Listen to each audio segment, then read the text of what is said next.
ചോദിക്കുന്നത് ശരിയാണോ എന്നറിയില്ല. എങ്കിലും ചോദിച്ചോട്ടെ, എനിക്ക് അറിയാൻ പാടില്ലായിട്ട് ചോദിക്കാം. ഈ രണ്ടും പേരുകൾ വ്യത്യാസമുള്ളൂ. ക്യാൻസർ എന്നൊരു രോഗമാണത്. ഈ ആൾക്കാർക്കൊരു ഭയങ്കര മൂഢമായ ഒരു ചിന്തയാണ്. എല്ലാരും ക്യാൻസർ സർവൈവ് ചെയ്തു, അല്ലെങ്കിൽ ക്യാൻസർ വന്നോ. ക്യാൻസർ എന്ന് പറയുന്നത് ജസ്റ്റ് ഒരു ടേം ആണ്.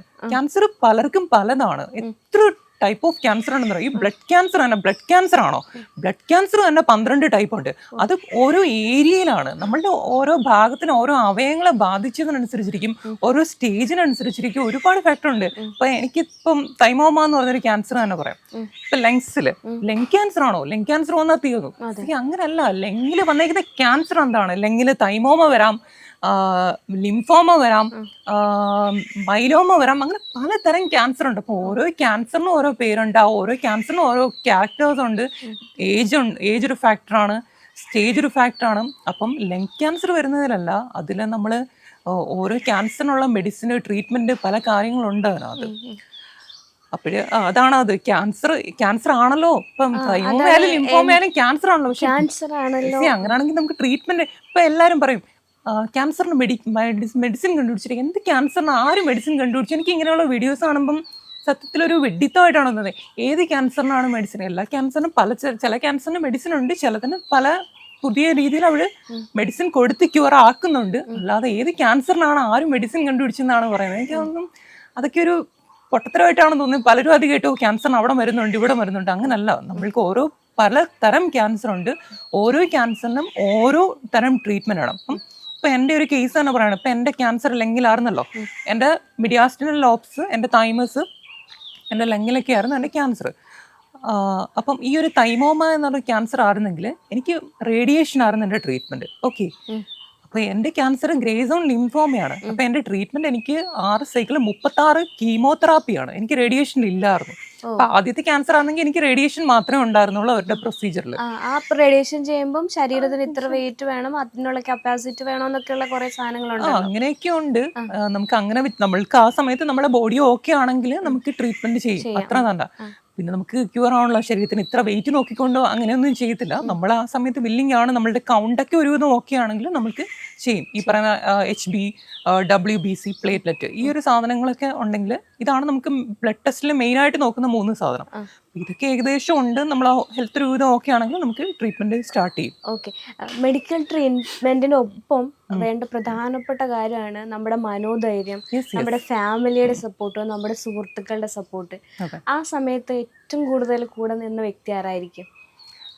അങ്ങനെ ചോദിച്ചാൽ ഉറപ്പായിട്ടും ആ സമയത്ത് വീട്ടിലുള്ളവർ എല്ലാവരും നല്ല സപ്പോർട്ടായിരുന്നു. പിന്നെ എൻ്റെ കൂടെ എൻ്റെ കാര്യങ്ങൾ നോക്കാൻ ബൈസ്റ്റാൻഡേഴ്സിനെ നമ്മൾ ഓൺലൈൻ അല്ല, നമ്മൾ ഹോം നഴ്സ് എന്നുള്ള രീതിയിൽ അങ്ങനെ അവരാണ് വന്ന് എൻ്റെ കാര്യങ്ങളൊക്കെ നോക്കുന്നതെല്ലാം അവരായിരുന്നു. പിന്നെ ഈവനിങ് തിരുവനന്തപുരത്തുള്ള ആൻറ്റിയൊക്കെ വന്ന് വരുമായിരുന്നു. പിന്നെ വീട്ടിലുള്ളവർ, എൻ്റെ കൊല്ലത്തുള്ള ആൻറ്റിയും വീട്ടിലുള്ള ആൻറ്റി എല്ലാവരും ഹോസ്പിറ്റലിൽ വരുമായിരുന്നു. പിന്നെ ഹോസ്പിറ്റലിൽ നമുക്ക് ട്രീറ്റ്മെന്റ് ആ ഒരു സമയത്ത് പല മൂഡാണ്. നമുക്ക് ഭയങ്കര ദേഷ്യവും പലതരം ഇമോഷൻസ് ഒക്കെയാണ്. മുന്നോട്ട് പോകുന്തോറും ട്രീറ്റ്മെന്റ് മുന്നോട്ട് പോകുന്തോറും നമുക്ക് ദേഷ്യങ്ങൾ, നമ്മുടെ സ്വഭാവങ്ങൾ മാറിക്കൊണ്ടേയിരിക്കുകയാണ്. അപ്പോഴ് എന്താ പറയുക, ട്രീറ്റ്മെന്റിൽ ഏറ്റവും കൂടുതൽ ഇപ്പം ഞാൻ ഓർക്കുന്നത് എൻ്റെ ഹോസ്പിറ്റലിലെ സ്റ്റാഫുകളെയാണ്. ഡോക്ടേഴ്സ്, നഴ്സുമാർ, ബ്രദർ സിസ്റ്റർമാർ, അവർ പിന്നെ ബാക്കിയുള്ള എല്ലാ സ്റ്റാഫും അവർ ഭയങ്കര സപ്പോർട്ടായിരുന്നു. അവരുടെ ഒരു സ്നേഹമാണ്. കാരണം ആ സമയത്ത് നമ്മുടെ കൂടെ നമ്മൾ വീട്ടുകാരും RCCയിൽ റീജിയണൽ ക്യാൻസർ സെന്ററിൽ ആ സമയത്ത് നമ്മുടെ കൂടെ വീട്ടുകാർ ഒരു 5 മിനിറ്റോ 10 മിനിറ്റോ വന്ന് കണ്ടുപോകുന്നതാണ്. ആ സമയത്ത് ഉറപ്പായിട്ടും ഈ സമയത്ത് പറയുവാണെങ്കിൽ അവരായിരുന്നു എൻ്റെ എല്ലാ കാര്യങ്ങളും നോക്കുന്നതും. എന്താ പറയുക, ഒരു ഭയങ്കര ബന്ധമാണ്. ഇപ്പോഴും അവരുമായിട്ടൊക്കെയുള്ള ഒരു ബന്ധം ഇപ്പോഴും നിലനിൽക്കുന്നുണ്ട്. പിന്നെ ഒരുപാട് പേഷ്യൻസ് അവരുടെ ബൈസ്റ്റാൻഡേഴ്സ് എല്ലാവരുമായിട്ടും നല്ല ബന്ധമുണ്ട് ഇപ്പോഴും. അതൊക്കെയാണ് മനസ്സിലായത്. ക്യാൻസർ പേഷ്യൻ്റ് എന്ന് പറയുമ്പോൾ എൻ്റെ അറിവ് വെച്ച്, അല്ലെങ്കിൽ ഞാൻ കണ്ടിട്ടുള്ള ഫോട്ടോസിലും വീഡിയോസിലൊക്കെ കണ്ടിട്ടുള്ള ആൾക്കാർ തലയൊക്കെ മുട്ടയടിച്ച്, മുടികളൊന്നുമില്ല, ക്ലീൻ ഷേവ് ആയിട്ട്, അല്ലെങ്കിൽ ഭയങ്കര ക്ഷീണവും അങ്ങനത്തെ ഒരു വേറൊരു മൂഡാണ്. പക്ഷെ ഞാൻ ഇവിടെ വരുമ്പോൾ ഞാൻ പറയലേ, ഇവിടെ വന്നപ്പോൾ ഒരു പോസിറ്റീവ് വൈബാണ് എനിക്ക് കിട്ടിയത്. ഞാൻ വരുന്ന വഴിക്ക് ടെൻഷൻ അടിച്ച് ഞാൻ എങ്ങനെ ഇൻറ്റോ ചെയ്യും, എനിക്ക് അദ്ദേഹത്തിന് മീറ്റ് ചെയ്യാൻ പറ്റുമോ, ഞാനൊരു ഭയങ്കര സെൻസിറ്റീവ് ആയിട്ടുള്ള ആളാണ്, ഞാൻ എങ്ങനെ സംസാരിക്കും എന്നുള്ളൊരു ഭയങ്കര ഒരു ടെൻഷൻ എനിക്കുണ്ടായിരുന്നു. പക്ഷെ ഞാനിപ്പോൾ വന്നപ്പോൾ ഇവിടുന്ന് എനർജി എനിക്ക് ഇങ്ങോട്ടാണ് പാസ് ചെയ്ത് തരുന്നത്. അതെ, പക്ഷെ ഇപ്പൊ നിങ്ങൾ ഞാനിപ്പം ട്രീറ്റ്മെന്റ് കഴിഞ്ഞ് 1 year ആയി. നിങ്ങൾ ആ ഒരു ടൈമിൽ കണ്ടാലും എന്റെ രൂപം ആ രീതിയിലാണ്. അപ്പൊ നമുക്ക് ആ ഒരു സമയത്തും ആദ്യം എനിക്ക് ട്രീറ്റ്മെന്റ് കീമോതെറാപ്പി ഫസ്റ്റ് സ്റ്റാർട്ട് ചെയ്തപ്പോഴേ എന്റെ മുടിയെല്ലാം കൊഴിഞ്ഞുപോയി. അപ്പം മുടി ഫുള്ള് ബെഡിൽ വരുന്നു. അപ്പം ആദ്യം ഒരു ചെറിയ വിഷമമായിരുന്നു. അപ്പം എല്ലാരും പറയും മുടി തിരിച്ചു വരുമല്ലോ. അപ്പൊ ആദ്യം മുടി പോയി. ആദ്യത്തെ 6 ദിവസം കഴിഞ്ഞപ്പോഴത്തേനും മുടി കംപ്ലീറ്റ് പോയി. പിന്നെ അടുത്ത കുറച്ച് മുന്നോട്ട് പോകുന്നതോറും മീശയും താടിയൊക്കെ ഇങ്ങനെ ചെറുതായിട്ട് ഇളകി വരാൻ തുടങ്ങി.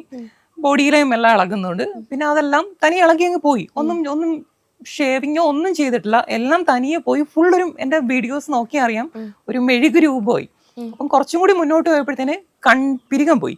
എനിക്ക് പിരികം പോകുമ്പോൾ ചെറിയ വിഷമമായിരുന്നു. പിരികം പോയപ്പോൾ പിന്നെയും ഓക്കെ, പിരികവും എൻ്റെ കൺപീലിയും പിന്നെ മാത്രം ഉണ്ടായിരുന്നു, ബാക്കിയെല്ലാം പോയി. പക്ഷെ ആ സമയത്ത് നോക്കിയപ്പം അയ്യോ, ഞാൻ പഴയതിൽ നിന്ന് നല്ല ക്യൂട്ടായി, എൻ്റെ ഏജ് 10 കുറഞ്ഞു. ആൾക്കാരൊക്കെ എന്നെ കാണുമ്പോൾ ഭയങ്കര ക്യൂട്ടായിട്ട് എന്നെ എല്ലാവരും തൊടാനും പിടിക്കാനും ഒക്കെ വരുന്നത് എനിക്ക് ഭയങ്കര സന്തോഷമായിരുന്നു സമയത്ത്.